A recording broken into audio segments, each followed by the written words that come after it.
All right. I've hit the button. It says we are live. Hello, anyone who may be watching. We are live. Hello, friends who are here in person. Welcome to the show.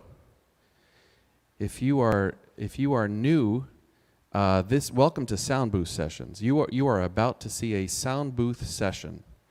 Does anybody know what a Soundbooth session is? Have any of you been to a Soundbooth session before? Have you watched one online? My name is Dan. I'm up here in the booth. I'm talking to you.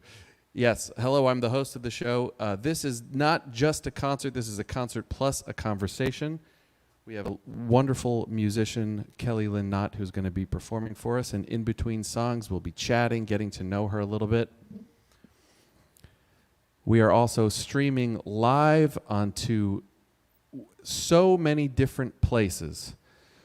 So tonight, for the first time ever, we are streaming using StreamYard, which is an online stream amplifier,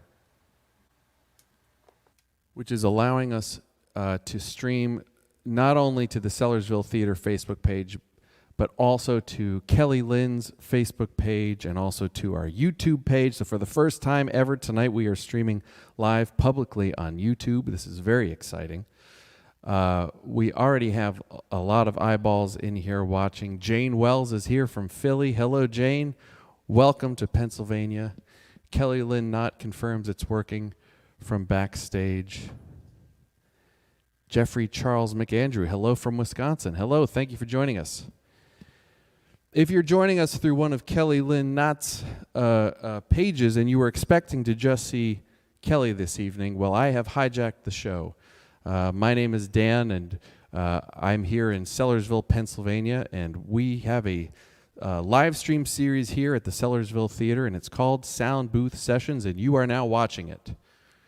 So the show will begin officially right around 8 o'clock. Right now I'm just giving you all a chance to congregate, and let's see. So far it's working okay. I want to say hello to Alyson, who is our comment moderator. And I'm going to just make sure that she has the information she needs before the show begins. So stand by, everybody. The music will begin shortly. Talk amongst yourselves. Comment section. Hello. Folks, please make sure to comment. Let us know where you're from. Let us know where you're tuning in from. If you have comments or questions or requests, send them our way. I don't quite know what to do here.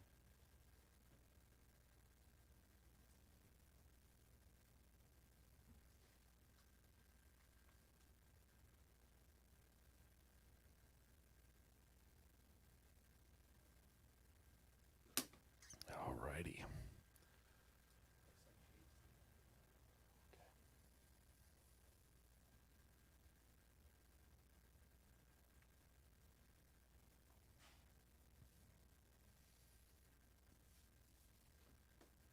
All right, it's 8 o'clock, and all is well.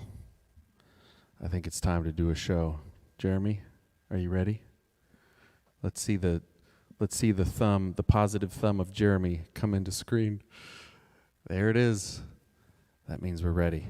All right, let's do a show.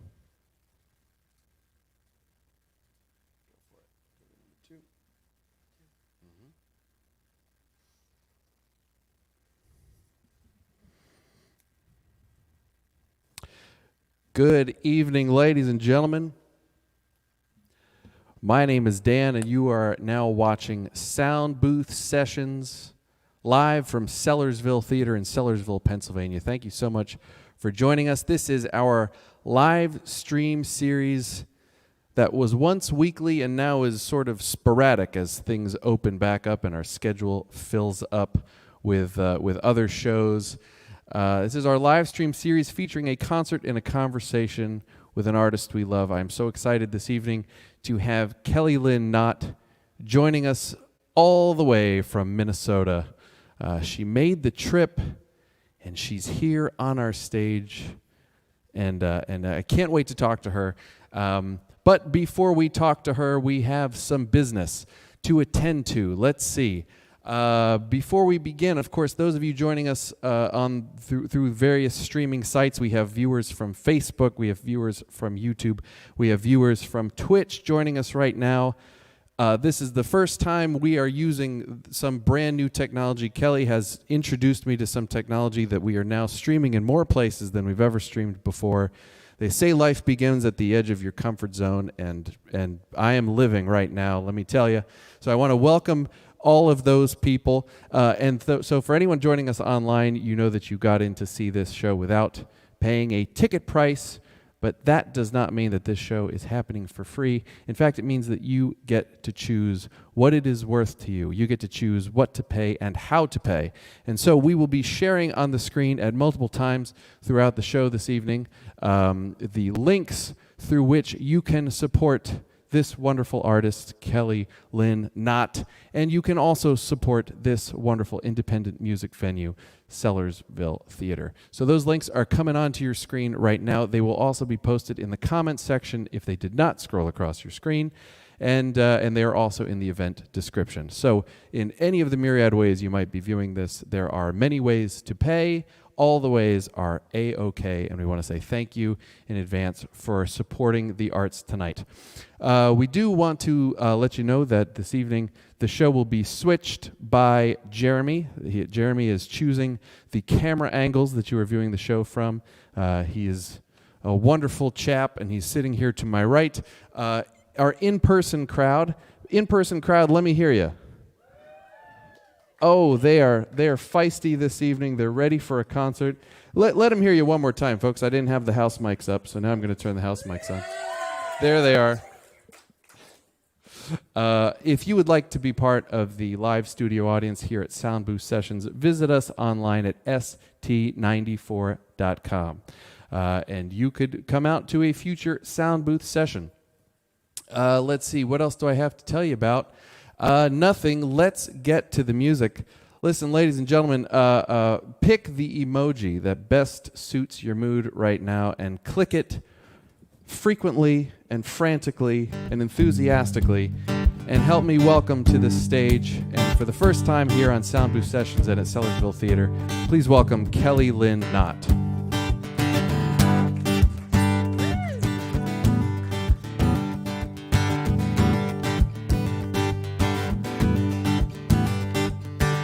Tomorrow, river, where I wait for you.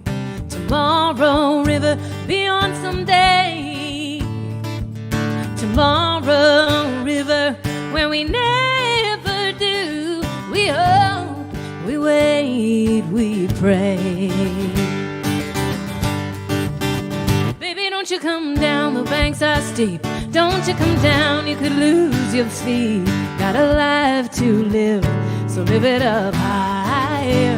Baby, how it gets old, living wish to wish. Don't you be sold by that monster fish.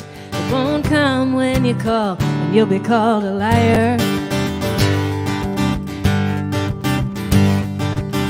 Tomorrow, river, where I wait for you. Tomorrow, river, beyond someday. A river on the shore, always wanting more. We hope, we wait, we pray. Pray for something bigger, better, stronger, faster, longer lasting. Pray, we pray now, we pray now, we pray. Pray for something bigger, better, stronger, faster, longer lasting. Pray.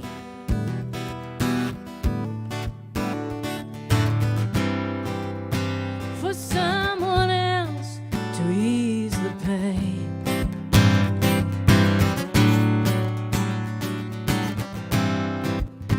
For someone else to take the blame.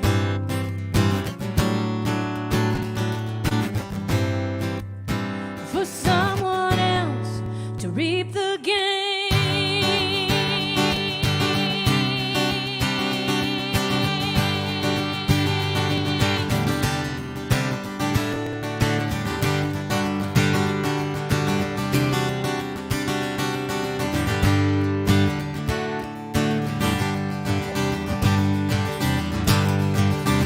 Baby, don't you come down, the banks are steep.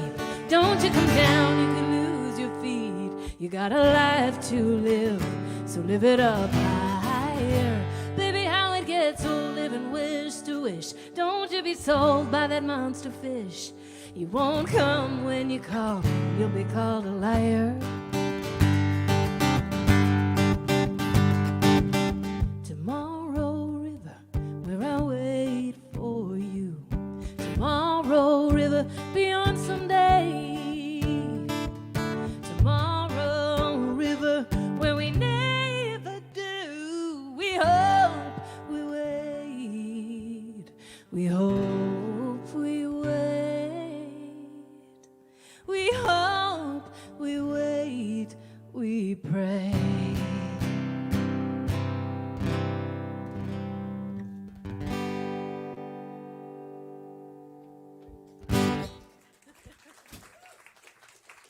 Kellie Lin Knott. Wow. There's people here. There's people. There's real hands clapping for I you. see live people. You see live people. I do. No, I really do. Been dreaming about this for what, 18 months? Is this your first show? No, last Tuesday in Ames, Iowa was my first show back. But so this is my second to first show back. Second to first show back, huh? My first East Coast show. There you go. Easterly. Well, listen, welcome to the show. Kellie Lin, it is so nice to have you here. Well, it's nice to be here. Thank so you for nice the to meet you invitation. face to face. Yes, because we met, as I've met many people, and some of you who are here tonight via stream.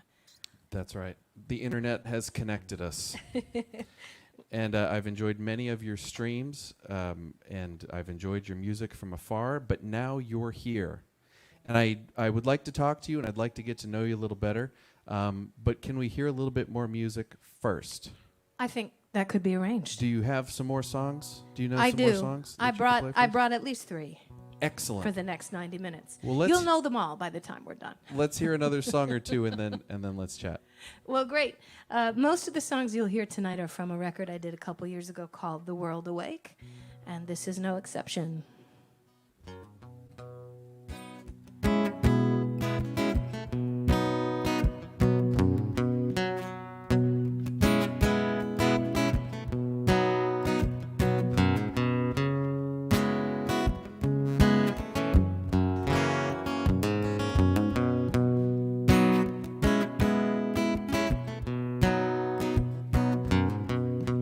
Take comfort in my voice and my smile. Take comfort for a while. I'd hold you if I could, if it was good. So take comfort in my smile. Take comfort in my trust and my faith. Take comfort that I'll stay, ever stay. Wherever you may go, I hope you know to take comfort, my love. Whenever you speak, I hear every murmur of your heart. There's only one thing I'm afraid of. If the day should come when you're not here, when you're not near me, I know very clearly I'd fall apart. But I take heart, I take heart, I take comfort, oh, take comfort, I take comfort, oh, take comfort.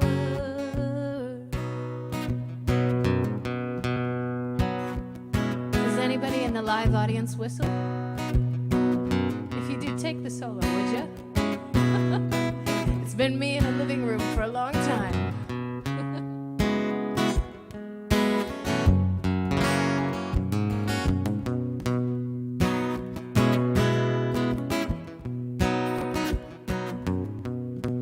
Take comfort in my faith, in my trust.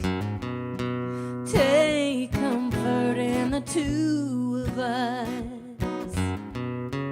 Wherever you may go, I hope you know to take comfort in my love.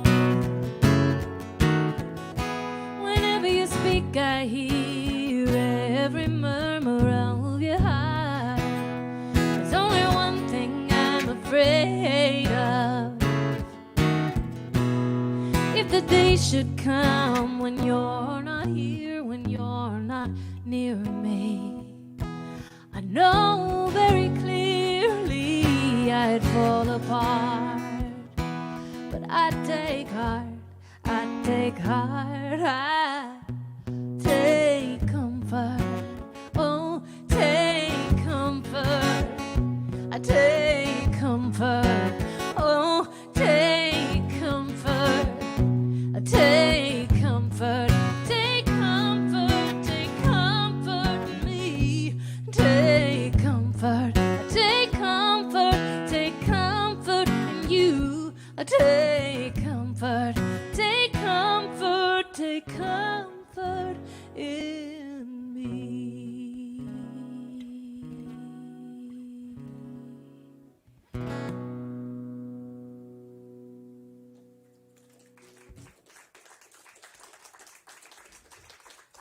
Beautiful.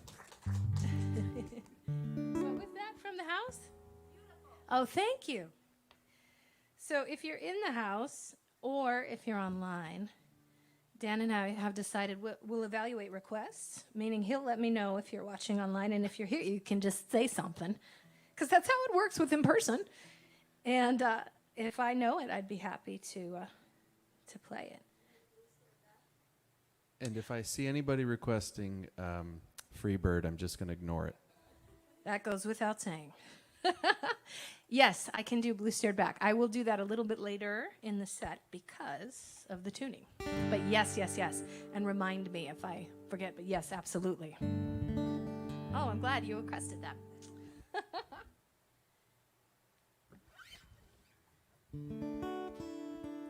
So I have a good friend who moved to Hawaii a couple of years ago to open a chocolate making company.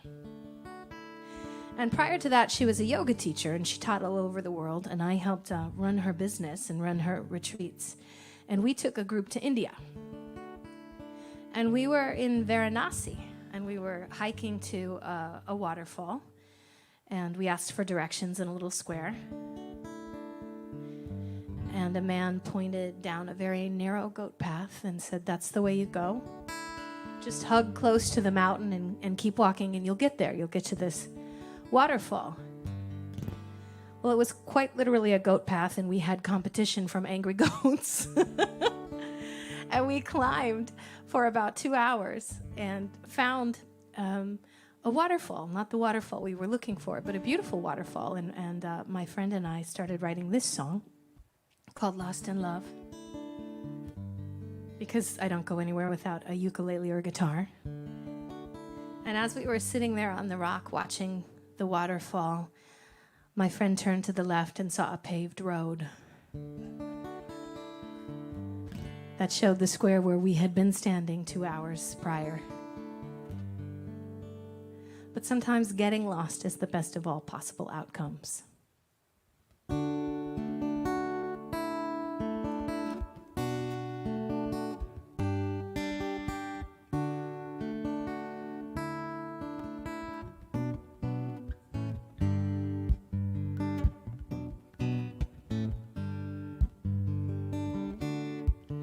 Been so long lonely, we've been so long scared, sitting in a dark cold room, side by side, by the light of the TV.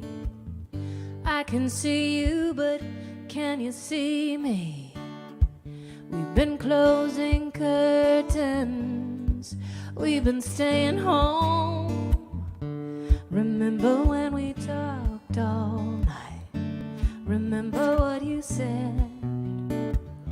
Break the rules, then ask forgiveness. No expectation, no judge or witness. Lost in love, nothing to figure, nothing to fix. Face to face in an unknown place. Breathe out, breathe in.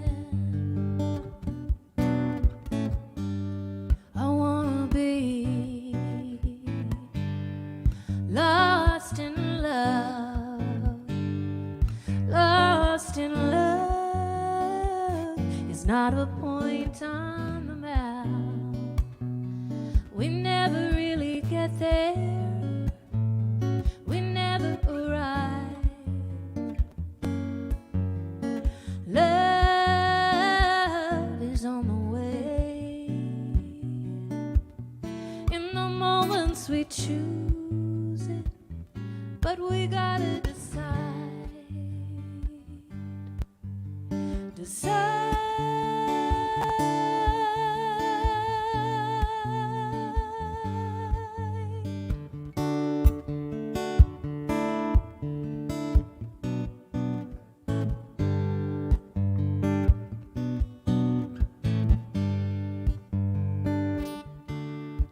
In my darkest moments, in a recurring dream, we're barefoot on a rocky road, walking and wincing together, but unconvincing. Lost in love, nothing to figure, nothing to fix. Face to face in an unknown place. Breathe out, breathe in. I wanna be lost in love. Lost in love is like the rose that we planted, surrounded by concrete, fragile and brave. Love is on the way.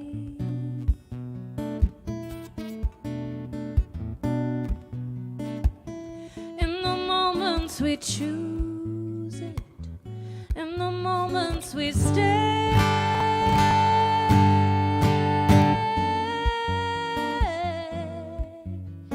Stay.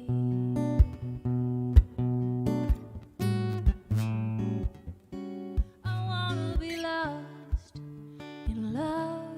Nothing to figure, nothing to fix. Face to face in an unknown place. Breathe out, breathe in.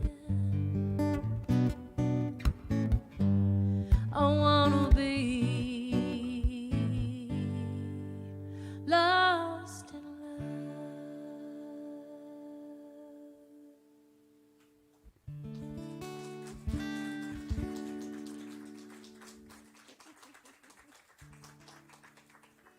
in Another beautiful song. love. Oh, Kellie thanks. Lin Knott. So nice to have you here. Well, listen, since it's time for us to get to know each other a little bit, Yeah. tell me, let's go in the way back machine, and let's go back to you as a young person.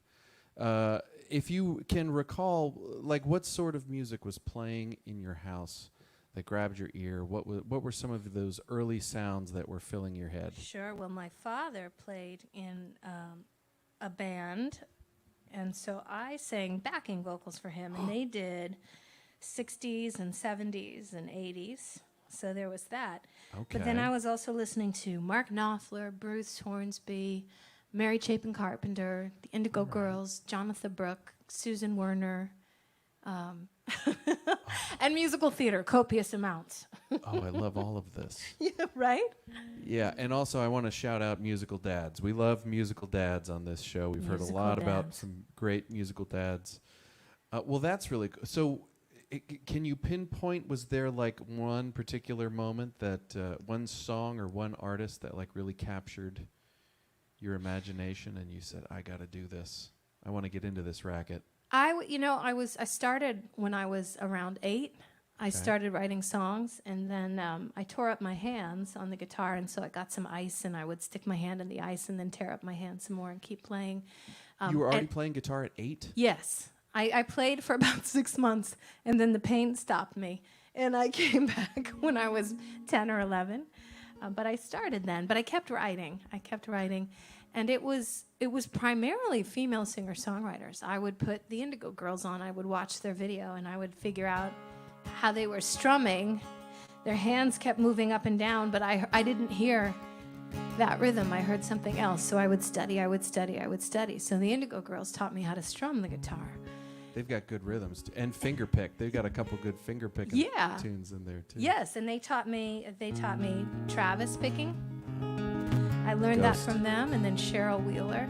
And each artist would mention other artists, and that became the next guitar lesson or the next songwriting lesson. So I was in it because I loved it, but I was terribly shy. So the family would come over, and I would get into the coat closet, and my father would sit at the piano in the living room in the other room, and he would play the piano, and I would belt from the coat closet, which is great for developing range and projection. But it wasn't until, I don't know, I was probably 12 when one day I sort of pushed the coats aside and stepped forward for a bridge. And came out of the closet, as it were. I did. Right. Ironically so. Oh, yes. that's fantastic. But it was a Bette Midler song, and she was actually a big influence when I was a kid. When people would say, what do you want to be? I'd say, well, I'm either going to be a marine biologist or Bette Midler. And, similar fields. But she is still doing it, and marine biology was less about dancing with dolphins and more about science and math. And so I went back to, which is great. I like science and math, but I liked writing songs better. Mm. Okay, so you've been writing and playing and singing from an early age. Please tell me you remember an early song from give me a Kellie Lin song from age 10 or 11. Do you have any of those in your back pocket? I probably do. Let me think. Yeah, hold on. Oh my gosh. Gold. I never told you how I felt, and maybe that was my first mistake. I never told you how I felt, and now you're with someone else. I never told you, I never told you. I believe that if I said a word you'd leave me, so I never got the chance for you to see me in love with you. She was why she told you how she felt about you. Now I blame myself for never living without you. I haven't played this since maybe 14 age word age. But it was the song, every song was this song. I never told you, all unrequited love songs. Wow. I think at that time. Pretty much every song. Different words, same thought. Same sentiment. Oh my goodness. Star-crossed. Okay, well thank you for playing that. That's great. So then how did you grow out of that? Was it just through repetition, or was there some mentorship? Did you have some songwriting teachers, or? I kept listening. I mean, my father listened to me, but I was in a band. By the time I was 14, I was in a band called Those Two Girls, and it was me and one other girl. Mm. And then we met our third in high school, and we played in a band called Propinquity, which means nearness in place or time. And we would do 3-part harmonies, but nobody ever had the melody. So I would have a melody note, and then I'd be on a harmony note. and then I might switch to the high harmony. So the harmonies sort of did this. Oh, that's cool. Yeah, it was cool, but it was also, poor arranging. But we started to play and sing, and of course, the first thing we did was cover all of these artists that we were listening to and loving, and from there, songs started to evolve. For me, it was often about a guitar technique that I wanted to learn, and I would learn a specific technique, and then that would become a song. Well, that's interesting. So you would uncover some strumming pattern or some alternate tuning or whatever. Exactly. And alternate tunings, that was when Jonathan Brooke came in to be my guitar instructor, unbeknownst to her. Jonathan and Mary Chapin Carpenter. I started studying tunings, and when they would come through, Jonathan was later on, I guess. Mary Chapin was probably first, but when they would come through, my eyes were just glued to their hands. And there's so much you can learn once you learn to speak reverse guitar hand. But how about lyrics? Because I mean, you're saying such beautiful things in your lyrics and personal things as well. How did you learn how to unlock that part of you? I think it came from just evaluating the songs that moved me. I wasn't necessarily always moved by the sad songs about unrequited love. In fact, some depending on the artist. But I started wanting to say something. I was also acting in musical theater. And what was interesting about that is it was fun. And I was decent at it, not necessarily at the acting, but I started wanting to say my own words. I wanted to change things. I had different ideas, and those ideas just started to come forward. When I was, probably 17, my best friend and I spearheaded a benefit concert for victims of child abuse in Minneapolis, which is my hometown. And writing started to shift then. I started to write, and I do write a lot of folk pop and jazz pop now, but I had some songs that were more topical, and then songs that became about stories. And Patty, who's here, requested a song that I'll play a little bit later tonight that actually became almost a prophecy. I told a story completely imagined, and all of it happened several years after I wrote the song. So it just came from evaluating what I liked and what moved me, and wanting to be better at telling stories that drew people in. Well, mission accomplished. Right? All right. Well, let us hear some more of those moving stories and songs. And what are you going to play for us this evening? How did you choose the songs on your set list? What? A lot of them are from my newest CD, The World Awake. Mm-hmm. So they're newer, and I'm exploring them. But the through line, that record came out before the pandemic, but a lot of the songs have to do with how we deal with challenges and move through them with love, and even how we support each other and speak to each other. And even when you're restricted or when there's great challenge, what can you do to move forward and still be active in your life, feel like you still have control of some parts of your life? So a lot of the writing was thematic to what I was feeling, but a lot of it relates to what maybe some of us went through the past 18 months. Bring it on. Could use some more wisdom. All right, well, this song was written after a vivid dream, and it is called The Dream.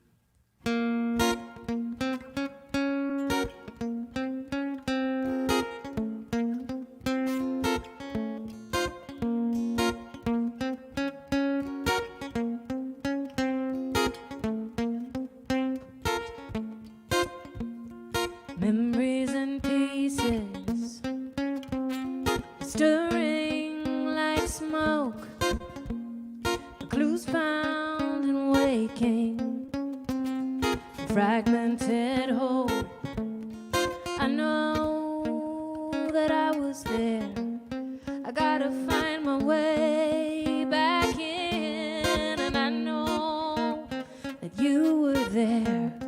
I face the clock away again. I'm traveling through time, the dark of my mind, through the place that I'll find you waiting.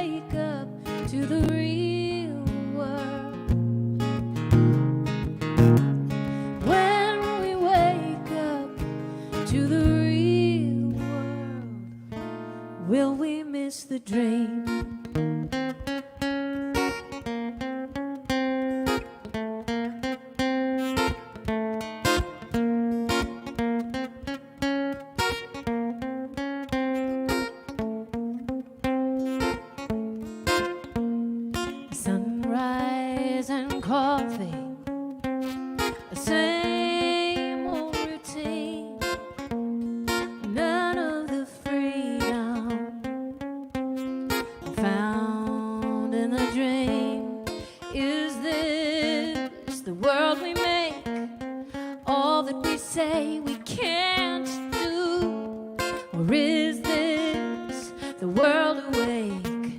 The loneliness, the nothing new. I'm traveling through time, dark of my mind, to the place where I'll find you waiting, eyes wide open right now, hardly aware that we're floating, falling, so real.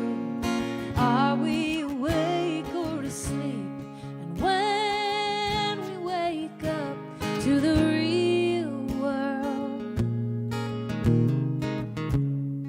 when we wake up to the real world, face your tigers, face your fears. Reservations disappear.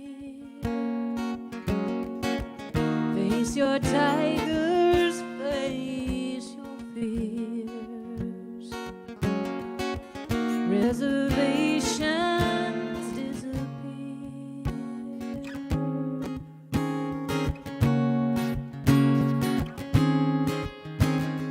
Eyes wide open, so real, hardly aware that we're floating, falling, so real. Baby, we know we're asleep. One life, one chance, right now. Now that we're dreaming so deep, if we wake up in the real world, if we wake up in the real world, will we miss the dream?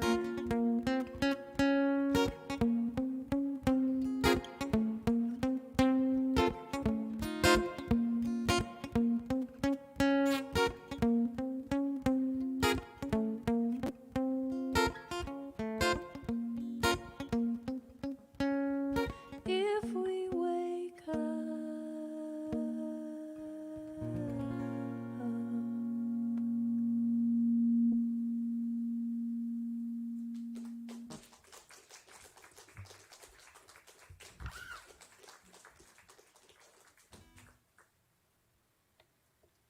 All right, so that was The Dream. You said it was off The World Awake. In fact, it had the titular line there, The World Awake, Yes. good nestled in catch. those lyrics. Good It's a catch. great album, Kellie Lin. Beautiful, beautiful album. Well, thank you. And very appropriate for this time, as you mentioned. So here we are, sort of hopefully heading towards the end of the dream that was COVID. That's right. What a terrible dream it was. And a long night. that's right. That was And one long so night. COVID has actually been the reason why you and I connected. And so one of the things that will carry out of the dream, if I may carry the metaphor way too far, is that it brought us together. And there's a whole lot of things that I think many of us have learned, and we've adapted to the current climate, and some of those things we're going to carry with us out past COVID, right? Oh, yeah. And so you are certainly someone who has really made, I don't know if the best is the right word, but you've adapted in a really incredible way. And so you and I met on a panel discussing live streaming and doing virtual events over the internet. Yes. And so I just want to ask you to tell the folks at home, describe the business that you created in regards to streaming. Sure. Well, I would say more stumbled into. Okay. But one of my favorite songwriters who I have known since I was 17 is Susan Werner. And Susan, when the pandemic hit, was one of the first artists who was ready to get online. And she and I had talked about it before, but she called me and she said, "Would you help me?" And I said yes. And we started experimenting, and we figured out, what platform we wanted to start with. And then she wanted to add guests, and we figured that out. And each show we learned something new. And as Susan started having guests who were in the same boat, hundreds of tour dates canceled, her guests would hire me. So in this case, I blame Susan Werner, but what was helping out a friend, and Susan hired me to do that.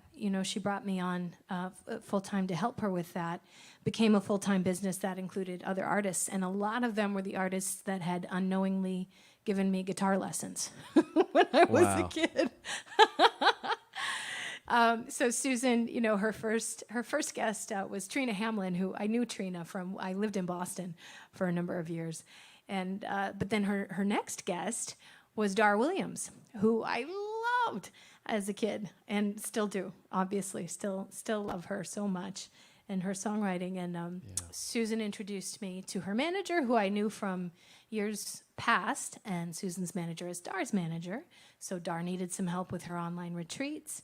And I got introduced to that community and helped them develop the strategy for the online retreat. And from there, it just sort of snowballed.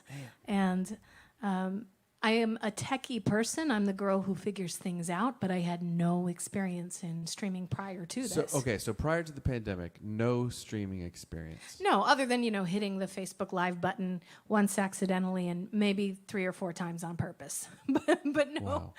but no real skill.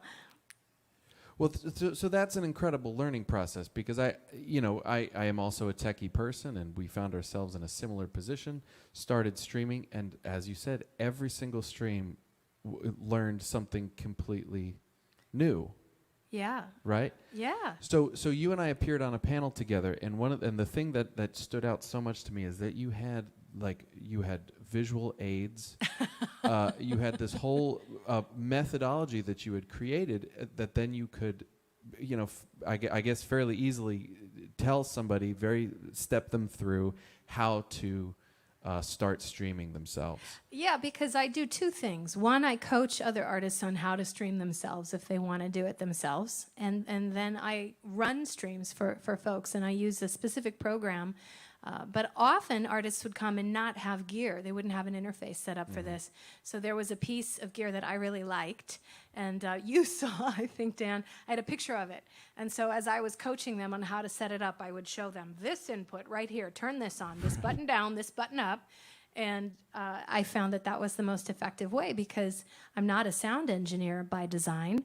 And, these artists, their job is to get up and inspire people and perform. And so we found a way to work together, even though I couldn't see what they were doing and they couldn't hear what they were doing. That's the other piece. One of the What you hear challenges, on this end of the stream is very different than what is outgoing sometimes. And so they had to sometimes put their trust in my sensibility in terms of sound. And sometimes it was wrong, and they'd go back and listen, and we would tweak together. So a lot of it is brilliant artists being brilliant and then listening and learning on their own, but I got to be a part of the learning curve as we'd start to work together, and then the rest was them.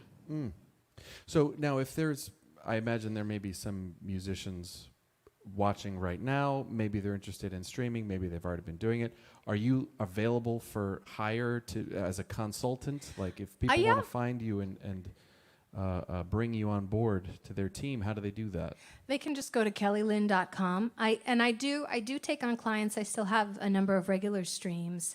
But usually what I do is meet with someone for an hour first and do a consultation, and I teach them everything I can teach them in an hour. And I can get a lot done in an hour. And in an hour, they'll know if it's something that they want to do or if it's something they want to hand off. And at this point, too, I have other people that I've trained, so if I can't take it on, I will. I'll bring in someone else that I know is fabulous. Yeah. Has your methodology evolved through COVID? Like, have you sort of adapted and changed, or were you pretty much right on the money from the get-go? Oh, not on the money at all. No. Every show you learn something new. I mean, you and I were talking about that this evening. So many mistakes, and something will go wrong. The artist will suddenly be off camera, and I learned to always have an emergency video at the ready in my broadcasting software. And an artist's piano would go out, and I would bring them into a separate room and get the piano working again while I played a video in the other room. Sometimes I'd run 2 streams at the same time, one in each ear, to rotate artists through. I did big events with multiple artists coming in, and I learned. I mean, you learn by doing. And in the beginning, I was terrified, and there's still a good amount of terror, but it's more containable now, and it's fun. It's fun because Dan, you and I talked about this, but there are certain things that can go wrong, and now I have a really good idea of 5 or 6 things that could solve it quickly. Right. That's right. And I can confirm I am absolutely terrified before every single stream. I don't know what it is. We've done like hundreds of them at this point, and I am terrified every single show. Yeah. Same. Okay, so now not only are you dealing with a technology that is fairly new for you, but you're also now interacting with these heroes of yours, right? You're now consulting with the amazing Jonathan Brooke. Just saying her name makes my heart go pitter-patter. Tell me about working with some of these heroes. Sometimes some people say never meet your heroes, but here you are working with them. How are you feeling about that? Well, I feel really good about it because every single person that I have met has been wonderful. It's so nice to meet the people that you loved from a young age and know that the beautiful personality and spirit and soul and kindness that was present in their work is real. That's who they are. And I think the best artists are the best because they represent who they are. So I shouldn't have been so surprised. But everybody, just wonderful. Wonderful and fun and forgiving. Which is good. Well, that's beautiful. But why not? I mean, you were there in good faith, helping them out, just trying your best, right? Yeah. So good faith. There was like a really nice period of goodwill that just was a buffer around everything, I think, during this whole pandemic. Well, and goodwill with audience members too, really coming forward to support artists and even reaching for art, knowing that art was a way through. Yeah. So as you were teaching these artists, friends of yours, how to navigate this technological world, were you learning from them anything in terms of writing or performing or just streaming? Well, a lot of them also do, songwriting workshops. Okay. I met Beth Nielsen Chapman through Jonathan Brooke, and I only mention an artist if they have mentioned me. I don't mention anybody without permission. But Beth is doing songwriting workshops, so I will run tech for those. And Jonathan does too. She does songwriting workshops. She does playwriting workshops. Dar Williams does retreats. Narissa Nields of the Nields does writing workshops. So in addition to learning this entirely new technology and new language and getting good at that, I've been able to spend time with my heroes learning more about how they look at music and how they look at writing. And I'm sad for the pandemic. Obviously, it's such a sad time. But I had a lot of light and darkness, being surrounded by good people, and then being surrounded by people who generally want to help and inspire others. Yeah, absolutely. Well, has any of their influence made its way into one of your songs yet? Like, is there a song that you've started to write as a result of your interactions with these amazing artists? Oh, well, yeah, I mean, they're already in all the songs. Yeah, right. They were there. I'm trying to think. Maybe I was going to play something else, but maybe I'll do Patty's request. I'll do one of the first songs I wrote in an alternate tuning. Do you need to tune real quick? I can stall. Yes, if you could stall, that would be lovely. I got a whole bunch of comments here I want to share with you as you tune. I want to let you know that you got some rabid fans here in the crowd. Let's see, scrolling back up through the comments. Deborah Williamson, yay, Kelly. Seth Eric Cutler, so great to see you live. Kelly Wallen has been commenting up a storm. She's been clapping. She was harmonizing way back on Take Comfort. Kelly Wallen, more clapping. And she says that you know what her favorite songs are. Do you know what Kelly's favorite songs are? I do. We'll have to get some of those in. Tolly Tunes Music, says Joni Mitchell, as he's requested before. I think that was his request. MZ is 1111. Sounds great, Kelly. That's someone I don't know. I don't recognize that handle. Welcome. Elaine Krause, wow, love your voice. We'll be looking to see you again. There you go, a new fan. John Seaton, good to see you, John. Says, great live music. Thank you, Dan and Kelly. You're welcome, John, as always. Jeffrey Charles McAndrew says, how cool that you absorbed skills from other great musicians. Indeed. And, we have our first ever comment from Twitch, which is amazing. It's a little purple emoji. It's an emoji I've never seen before because we've never streamed to Twitch before. It's a big night. So it's a night of firsts. Tell us about the tuning you're going into. What is the tuning in question? So this is, and I'm not sure who I stole this from initially. This is D-A-D-E-A-D. So a lot of people play in Dadgad, but this has the G string tuned down to an E. Oh. And I know that this is a tuning that Jonatha uses tuned up a half step. So she does it in E flat and then uses capos sometimes. And by the way, she has, speaking of guitar lessons, if you go to her website, she has done guitar tutorials for a lot of her tunes. And then there's a tuning list there. So I think I've heard her say that she just plays with the knobs and just sort of rolls with whatever tuning the guitar happens to be in when it's out of tune.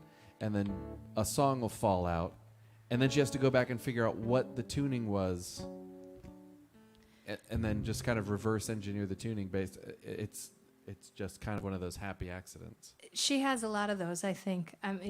But she has an amazing ear, and she's famous for hearing dissonance in a different way. I think, both with her band, The Story, and in her solo work. I mean, one of the things that drew me to her was the dissonance, and she would find that in the open tunings, and then she'd have chords that sounded amazing, almost orchestral, just open, and build from there. I think she's one of the best guitar players ever. But this is Patty Hartzell requested this, and this is, I mentioned a song as prophecy. I wrote this when I was 17 or 18, I think. And after discovering this tuning, and most of the story came true. It's a song about my sister and I. Most of it came true in the years to come.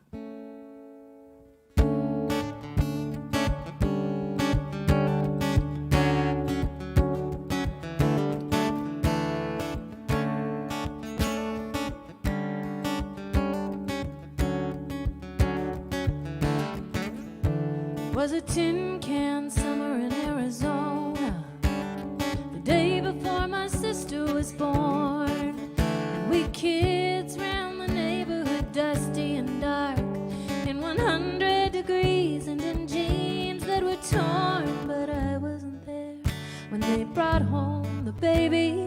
Grandma took care of me, I kept good company. And when I saw my sister, I started to cry. Racing from my house, from my parents towards the sky. And I stared at the blue one blinking, and the blue stared back.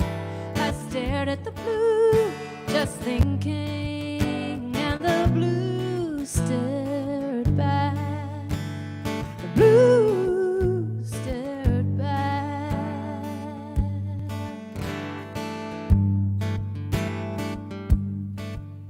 It was a trickle-down spring in Minnesota when my sister left college for good, and I could not forgive her for tossing that dream, but she told me she loved him and she hoped that I could. Still, I was not there at the wedding reception. The whole family went, but not me, the exception. And the next time I saw her, there was a ring on her hand, a big blue diamond, and I told her I did, but I didn't understand.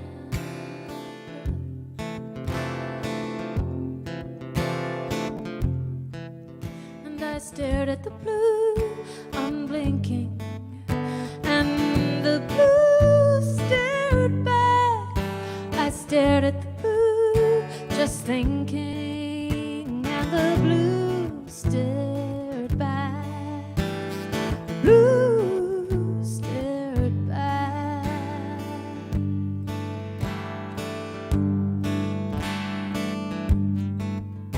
Now it was some years later in North Dakota. I was living alone, long since moved away. I got the call from her husband, softly spoke. He said, she's weak and asking for you, won't you please come home? And this time I was there in the hospital lobby with my mother, my father, and her husband too. And when I saw my sister, I started to cry.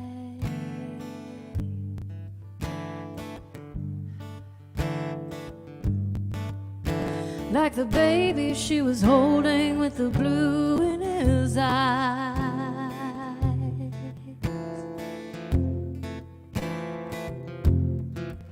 And I stared at the blue. I stared at the blue. I stared at the blue, unblinking, and the blue stared back. I stared at the blue, just thinking, and the blue stared back. I stared at the blue, unblinking, and the blue stared back. I stared at the blue, just thinking, and the blue stared back. The blue stared back. The blue stared back.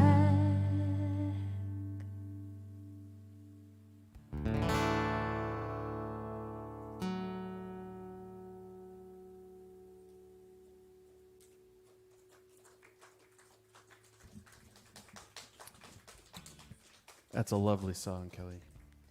Thank you, Patty. And that one's going pretty far back. That's off a couple albums ago called 3. Yes. Nope, not that one. Sorry, Jeremy, I misled you. We're showing the album covers to folks, but that was actually so far back I didn't even pull it. My apologies. You can find that on Apple Music, folks at home, and iTunes. Do you remember writing that song? I do. I was in, with most of my songs, I can tell you where I was, what room I was in, what I was looking at. And a lot of them are written during travel. A lot of times it's in the car, especially now that we've got iPhones. But I hear rhythm or the cadence of feet. Sometimes it's walking, and there's a cadence that I hear in my feet. And then a melody comes forward. Usually I hear music first. People always want to know, what's first? Right. Lyrics or yeah. music? And but it's not long before a lyric will pop out, and either there's something that I've been trying to say organically that I wanted to express that will fit into that melody, or there's a story there. And what was it for that song? That song, all of that was in the lyric. I mean, it was just in the music. That there's something called, I believe it's called, and you can Google this at home. My folks who listen to me on Tuesday nights help me when I need it. But I believe it's called synesthesia. Like when you colors see with colors, when you see colors. So when you hear specific notes, you see colors, or when you hear specific chords, you see colors. And for me, that I do have that. I see colors, But often, music will inspire. I'll start to see a setting. I'll start to see a place. I see many movies. It's very cinematic for me, and it starts from the music. And once I start to see the landscape of where I am and sort of vanish into that, stories come forward. Huh. So is it safe to say that that music said blue to you, and then you ran with that and kind Actually, of played on the yes. blue theme? Yes, that, and I'm remembering something now that I hadn't thought about for a long time. But there was a Mary Chapin Carpenter song, and I think Only a Dream, maybe? Only a Dream? So that there's a line in the song that is, she actually says, the blue stared back, or something similar to that. Mm-hmm. And I think when I heard the music that I was, repeatedly playing, that line was there. In fact, it was probably a chorus that was first, the blue staring back, playing with that idea. And out of that, I lived in Arizona till I was 3. I was born in Minnesota, but my little sister was born in Arizona, and I remembered the sky and burning my feet. And so that became the tin can summer, playing kick the can with the neighbors. Yeah. And from there I started, part of it was memory, and then part of it was projection. And the story came forward. Now that device of the blue staring back, but different blue things staring back at you, did you have others that you workshopped that didn't make the cut? Like, were there other verses or other choruses with different... That's a great question, and I believe that there were, but I don't remember any of the non-keepers Get for that outta particular here. Song. They didn't make it. They didn't make it. They died, and they died hard. Well, I like that. Yeah. And it's a beautiful song. That one stood out, and I was hoping you would play it. Thank you for playing it. Well, that's Patty's fault, and I'm so glad. And I have to give Patty a shout out. Patty drove quite a distance to be here. We've never met in person. But she's a great supporter of live music online. And did we meet first backstage at a online Susan Werner event? Yeah, so Susan Werner released a new record. It's Susan Werner's fault. I say that a lot. She's getting a lot of blame tonight. She is. Yeah, she's to blame for this too. I'm borrowing this instrument, and I really like it. But yes, Susan Werner's fault. She is responsible for a lot of good things. But yeah, Patty was backstage at Susan's online CD release party. We did a fun event where fans got to come back prior to the show and in our broadcast studio, and I got to meet Patty there. And then we have the same taste in music. We love so many of the same artists. So a stream would go live, and I would see Patty there, and you start to feel like, whether you're the person streaming the show and doing the tech or the artist, you start to really feel like, you feel the connection of we can really be together in separate spaces. Then I start thinking about quantum physics, and that's another discussion altogether. Let's get into it. I'll lead us astray, but but Patty is part of my community, and it's so exciting to meet people in person. One, I had a friend say, "Wow, I've never seen you walk before. I don't even know if you have legs," and I do. So and so do you do too. But it's great, and I feel a closeness with a lot of the people that I've met online this year that I didn't expect. I didn't know was possible. So it's great to be wandering out and actually seeing faces, like standing here on the stage and I see people. I love it, and so grateful that you came tonight. So are we. So are we. And there's plenty more. There's plenty more in the comments who would be here if they could, I'm sure. Oh. From far away. All right, let's hear some more music, please. All right, well, we have Kellie Wallen in the audience. We do. And Kellie, if I could see the comments, would probably type in this song. She said just a moment ago that she's sitting on her texting fingers. I think she's been commenting a lot. No, we like that, Kellie. We love it, Kellie. Bring it on. Kellie has a nickname in the online world, and that's the other Kellie. I am also the other Kellie, but we're online buds, and we also met through this world of streaming. She's a wonderful songwriter and player as well, Kellie Wallen. So I mostly write by myself, but my mother had a dream right before this record, The World Awake came out, and I had a chorus that I had written a long time ago, maybe early 20s, maybe even prior, maybe even high school. So the chorus of this song that I'm about to play, and I never knew how to set it. It was a melody and it was a lyric, and I felt it, but I didn't know how I wanted to position it. And then my mom emailed me. My mom from Minnesota sent me a note and said, "Hon, I wrote some lyrics for you." And yes, I do hear her in my head like that when I read the emails, though. Her accent isn't that strong. But she sent me this thought, and then she remembered this chorus from many moons ago. And so this is a co-write with my mom.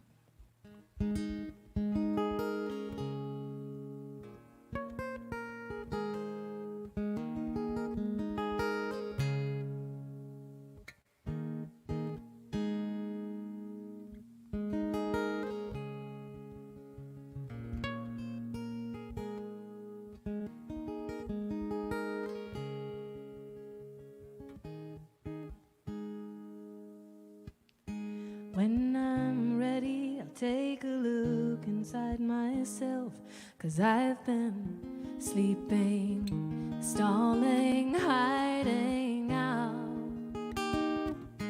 I've been wondering, just like everybody else, if I can make a change when I don't know how. In my dark, empty room, there's a door waiting to be kicked open. And on the other side of our loneliness and pride, there's a light burning bright and steady.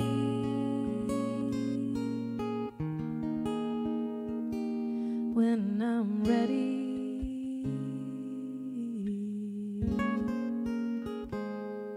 when I'm ready.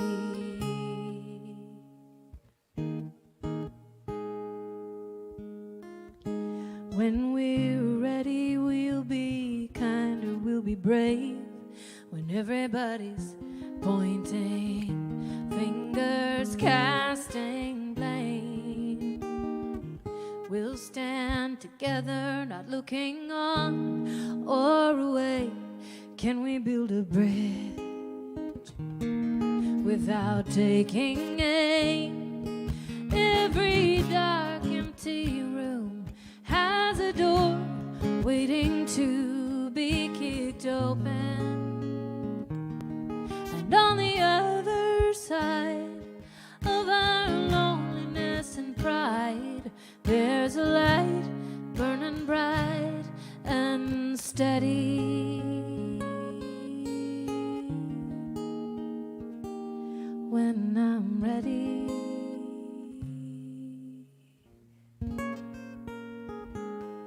when I'm ready.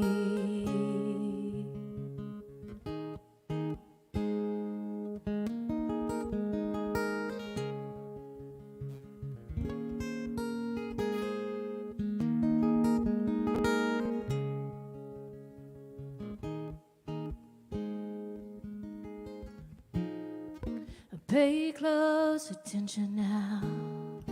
Put the guns down, put them down.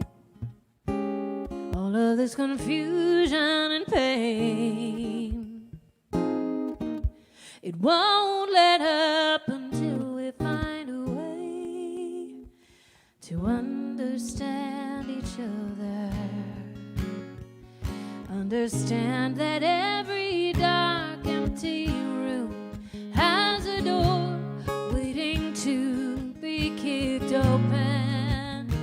And when we see the sun side by side, everyone in that light burning bright and steady. When every dark, empty room has a door waiting to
Shout out to musical moms.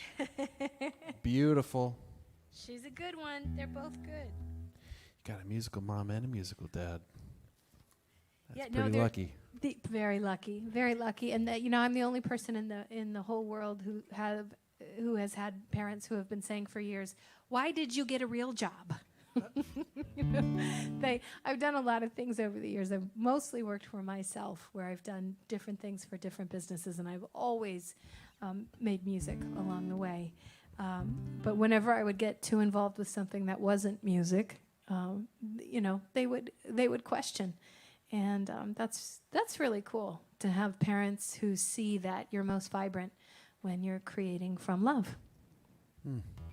Amen to that. Yeah. And I do have to mention my parents are in the crowd, and they were also that type of parent. Oh. My mom actually commented during that song that you have such a gentle and crisp touch on the guitar strings. She loves your playing. Thank you, Dan's mom. And thank you for coming. So now, so you mentioned you've done a lot of other jobs, other things in your life, and then you teased us earlier and mentioned that you moved to Hawaii to make chocolate. Yes, and actually Debbie Williamson, who commented, she runs my stream for me on Tuesdays. Okay. In StreamYard. Debbie taught yoga for years and taught all around the world and did retreats, and I ran her business for her. Whoa. And she's a dear friend. So lots of traveling all the time. We were home, 3 days a month, and just a lot of yoga gigs. Really, really fun. But Debbie, what's a yoga gig? Sure. A yoga gig. Well, Debbie trained, or did. She's retired from this business, but she trained hundreds of yoga teachers how to teach yoga, and then she also led yoga retreats in Italy, Mexico, Bali. So that was fun too. That was a good gig. Now, were you playing? Did you play for those? Yeah, actually, I did. I did live improvisational music for her yoga classes. So we would work together. She would speak to a theme. I would put music under it, create a chorus, and then there was, live music that flowed with what she was saying. But then I also ran the company. So marketing, sales, all of it, positioning. And she created and sold several yoga companies. And then Debbie being Debbie, she's afraid of nothing. Just absolutely an amazing woman. And she's helped so many people.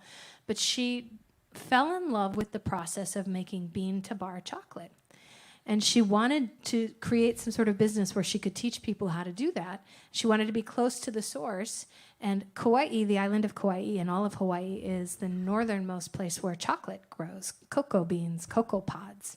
So she went to Hawaii, and I remember we were in Boston. We were at a yoga gig, and she said, I don't think I can do this without you. I'm thinking about moving to Hawaii to open a chocolate-making business. And I said, great, my bags are packed. Chocolate, Hawaii, yeah, great. Yeah, that doesn't sound like a hard sell. No, That's it was not. Wow. It was, yeah, she didn't have to work too hard on that. And, and I absolutely love her and what she stands for in the world. She's just done a lot for a lot of people. So I knew that she would find a way to inspire people and make them feel like they were capable of anything through chocolate. So it would taste good too. And she did. Is there any connection you can draw between the process of making chocolate and the process of making music? Well, let's see. That one's a stretch. I was just throwing that at you. No, I mean, maybe. So making chocolate, I'm thinking about this. So making chocolate, you start with essentially a seed, a large seed pod that looks nothing like the finished product, doesn't taste, smell, or look like the finished product. It's very colorful and beautiful. And it inspires you if you taste it, if you crack it open and pull out some of the fruit inside the pod. It's very sweet and delicious, but it tastes nothing like chocolate. So I think there is a parallel in that many songs start that way, just for me, full of colors and deliciously sweet. Like you can't get enough. You want to spend time there in that place of the not knowing. And over time, as you add friction and heat and more energy and ideas, they become something completely different. Often songs, for me, that start out with a specific idea wander off on their own and reemerge even a couple years later to serve a different purpose than I thought they would. So I think there's a parallel. Chocolate making and songwriting. There it is. That was a hell of an answer. Beautiful. Well, okay, so you've actually run businesses before, which suggests to me that you are probably a very organized person. Is that correct? Are you an organized? I am a messy, organized person. There are colored Post-its everywhere, but I know where everything is. So it's a very creative, organized space. It doesn't might not look organized to everyone, but yes, pretty organized. So one of the things we've done in this show is we've talked to a lot of songwriters about their process and sort of about. I'm not being a songwriter myself. I'm quite fascinated with where ideas come from and then how you mold them. Your bean analogy, beautiful, of how you it's not much and then you have to shape it and find something in it. That's amazing. But so now I'm wondering about how do you. The process of creativity seems to be very chaotic for a lot of people. So for an organized person, how have you come up with any ways to sort of organize your own creative process? Absolutely. Yes. But I start with the mess. For me, it's two different parts of my brain. So when I'm running a stream that I have to be on as a singer, I can do it. I can run the tech. I can handle the comments. I can do it myself. Yeah. But it's a different part of my brain, and I can't drop into the space where I feel the music or where I can improvise. I can't drop into a space where I can trust that flow will take me somewhere musically. Yeah.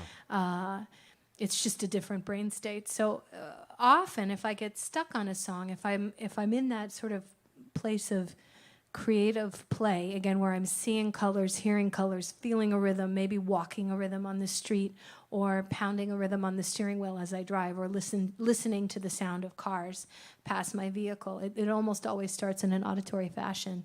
I'll put it away, and then I'll come back to it, and I might organize it. And I might organize it into a structure and go, all right, well, what I have so far, this sounds like a chorus, and this sounds like maybe it's a verse.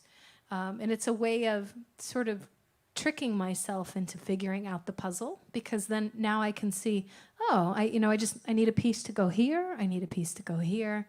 So I can use organization to start to put things together and then take it apart and reassemble as necessary. Yeah, that's. Have you ever taught someone or tried to teach somebody how to write a song? I teach songwriting. I teach guitar and ukulele and voice. I don't do a lot of it. Someone has to really love it, and I do it in a really specific and different way. I teach some technique, but a lot of it is about intuition and diving into intuition and starting there. Because I think most of us edit too soon. We get to editing too soon, and we miss the big idea that was sort of hiding out.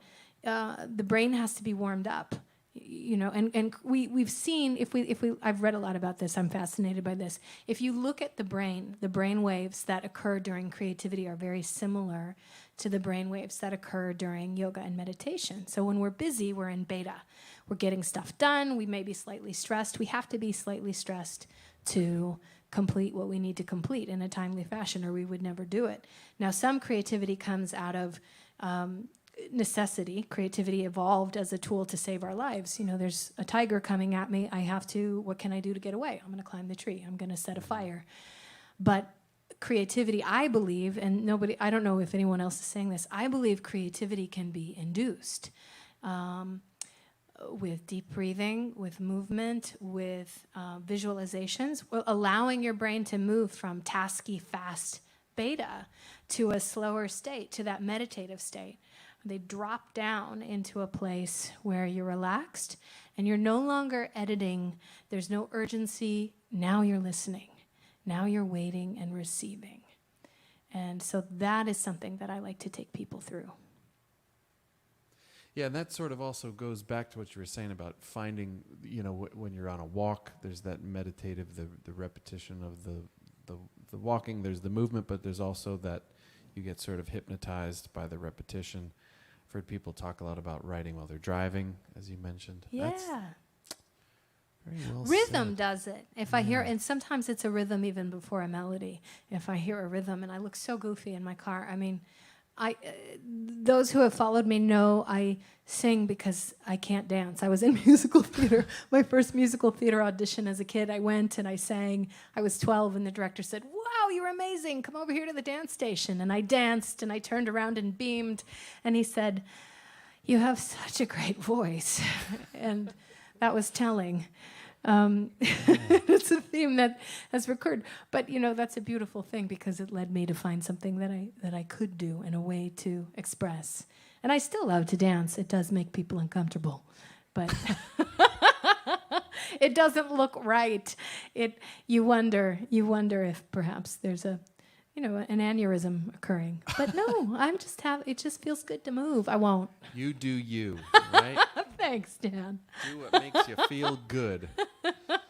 All right, Kellie Lin, can we have some more music, please? Absolutely. This is, I'm going to give you a song by another Minnesotan. Which Minnesota? Oh, well. I don't want to spoil it. No, go ahead. I know what you're doing.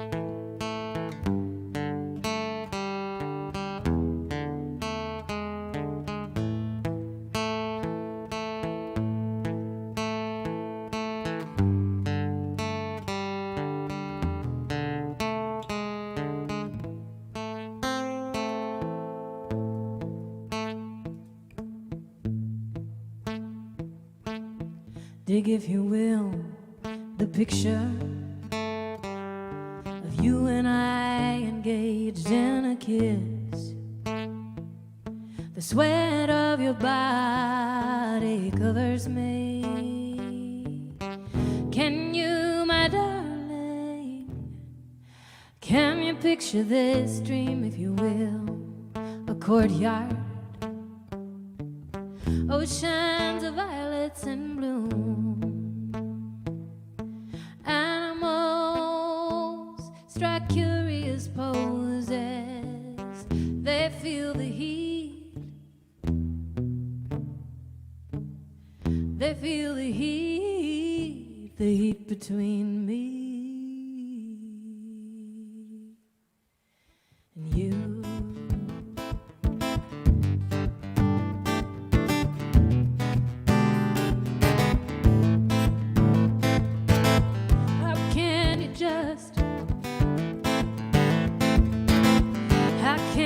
Just leave me standing alone in a world that's so cold. Maybe I'm just too demanding. Maybe I'm just like my father, and that's too bold. Maybe I'm just like my mother. She's never satisfied. Why do we scream at each other? This is what it sounds like. This is what it sounds like when doves cry.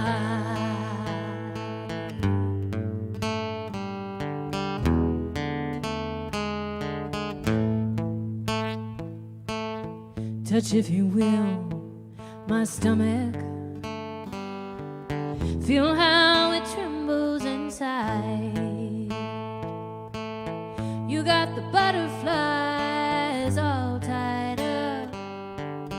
Don't make me chase you. Even doves have pride. How can you just leave me standing alone in a world that's so cold? Maybe I'm just too demanding. Just like my father, and that's too bold. Maybe I'm just like my mother. She's never satisfied. Why do we scream at each other? This is what it sounds like. This is what it sounds like. This is what it sounds like when doves cry.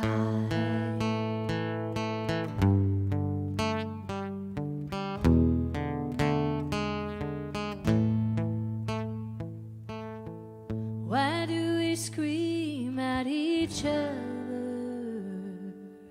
This is what it sounds like when doves cry.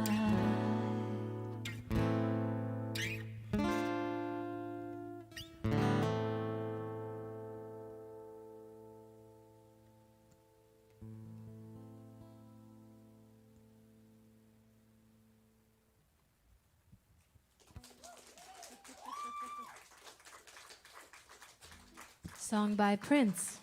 Oh, the people like that one. Wow, talk about songwriting. That guy, as we say in my homeland. Friends at home, let me remind you, the links are streaming across your screen right now. Please show your support to this fantastic artist. Please show some love to Kellie Lin Knott. They're cycling across your page. You can also find them in the comment section multiple times. We've been posting them throughout the night. Kellie, Yes. what do you think the future of live streaming is? What are we going to do once everything goes back to normal? Is streaming here to stay, or what are your thoughts on that? So here's the deal. This is what I think, and keep in mind that I am utterly an optimist in all things, and I love this. So I do have a bias. But there were artists who had been doing this for years before the pandemic hit, and it was actually a big part of their income. And then there were others who survived only because of streaming and the generosity of fans. Mm-hmm. And I got to see a lot of that this year as I helped other artists. Now I'm starting to hear, hearing from new artists who want to start streaming, but they're looking at a more comprehensive strategy. So how can streaming help them reach the markets where they're likely not going to tour? You know, maybe they do the Eastern Seaboard and they hit the Midwest, and every 7 years, California and Oregon get a show. You know, and that's common because it's expensive, and artists aren't making money in the same way. We're seeing communities built across those boundaries, and I am hearing from artists who intend to keep streaming for those audiences.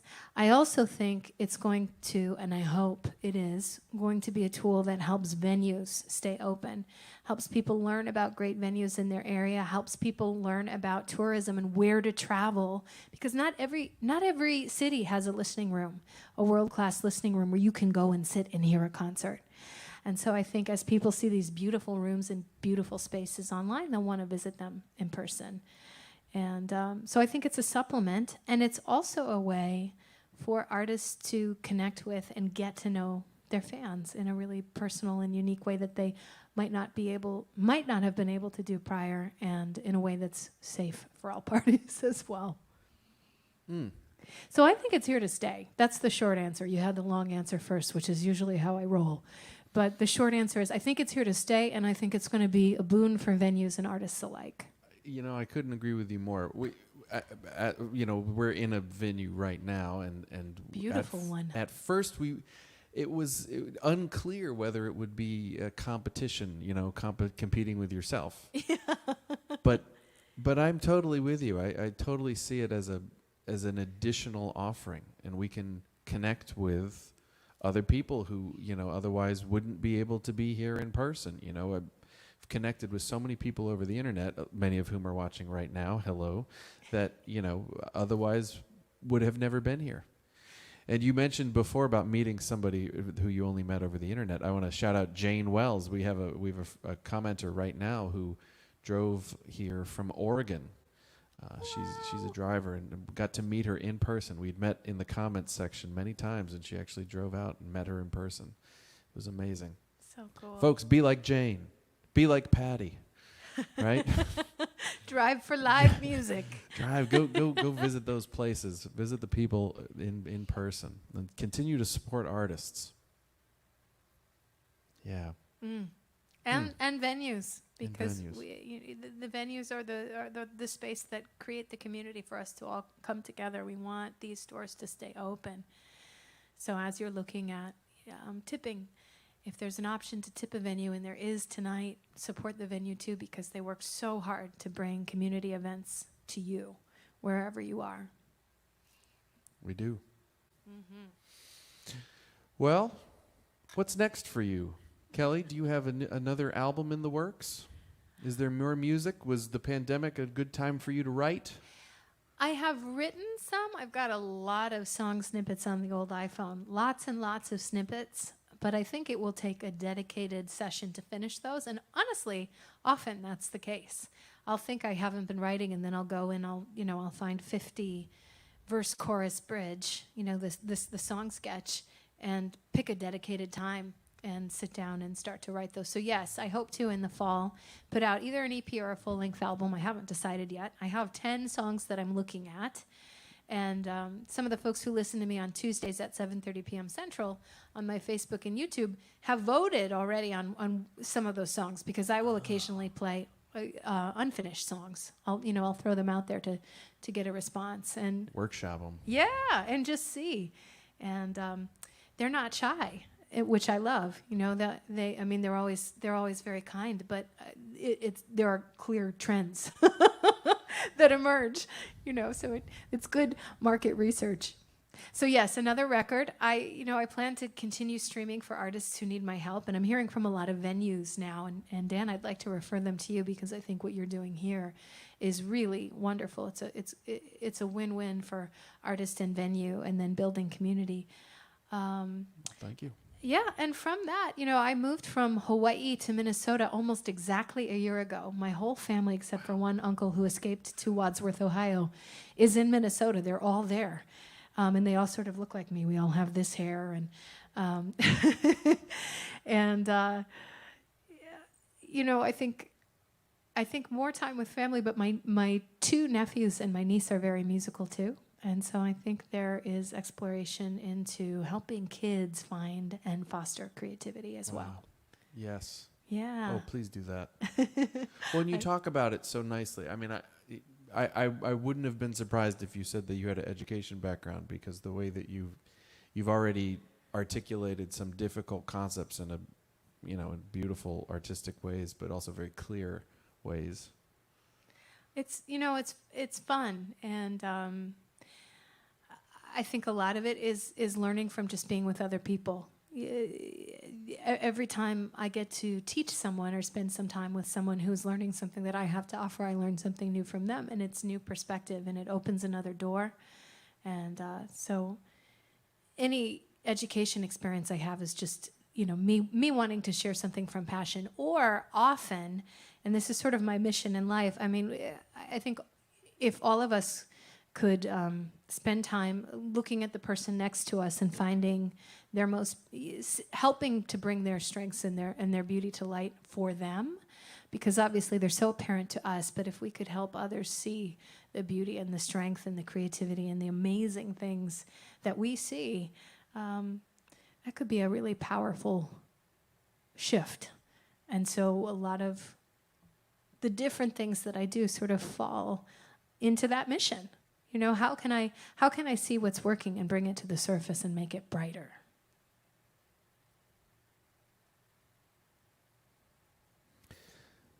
May we all aspire to that. Nicely said. Kelly, how are you going to put us to bed this evening? Yes. Do you have what have you chosen? Well, let's see. I'll play you a little. My goodness. I'll play you a little. I'll play you a song, again, written pre-pandemic. But I've heard a lot of different people say in the past 18 months, it's okay to not be okay. And this song is an expression of that. It's okay to be right where you are until you're ready to be somewhere else. And I thank everybody so much for tuning in online, coming out live, and listening, and to Dan and Sellersville for the invitation. It's a song called Stay Right Where You Are.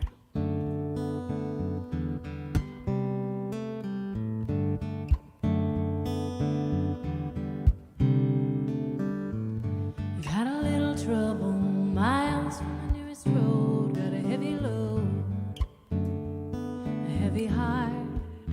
Don't fall apart.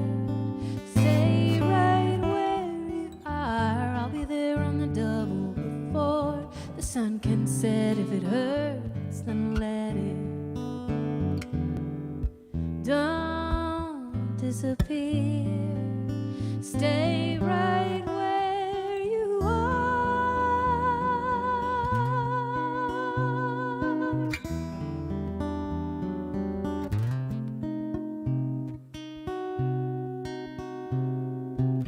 You don't have to make it okay. You don't have to say it's fine.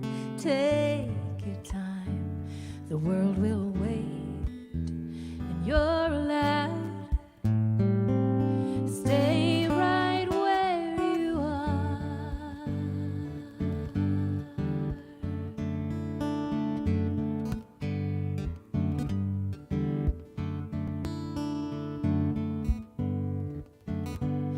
You're grieving. You are alive. Feel what you're feeling.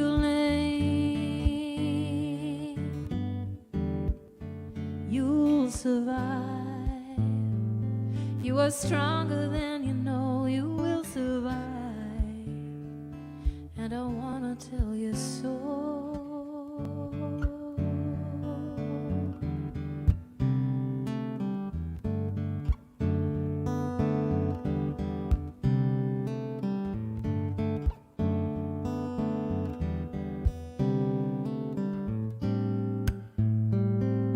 Stay right where you are.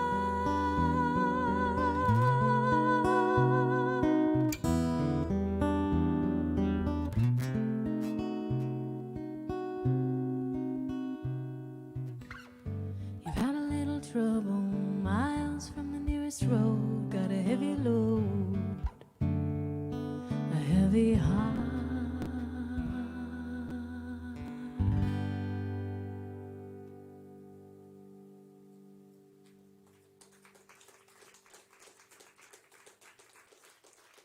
Ladies and gentlemen, that was Kellie Lin Knott.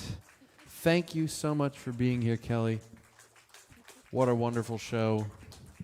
That is our show. Thank you, everyone, for tuning in. Thank you to our in-person live studio audience. Analog clapping. It's a wonderful thing. Thank you to those of you joining us from the various places over the internet. Our first time streaming to live streaming to YouTube and live streaming to Twitch. It was a wonderful experience. I hope you had a great time. Thank you for being here. Thank you to Jeremy, who was our video switcher tonight. Thank you to Dawn, who took care of our in-person crowd. Alyson was curating the culture of the comments section and keeping it clean. Folks, on your way out, please take a minute and visit the links that are streaming across your page right now and show your support and show your love to Kellie Lin Knott. Let's help her make that next album, shall we? You can see her on her Facebook page and her YouTube page. She streams every Tuesday night. And so do we here at Sellersville Theater. We have Soundbooth Sessions almost every Tuesday night at 8 p.m. Next week we'll be back with Gabrielle Chapman and The Vortex.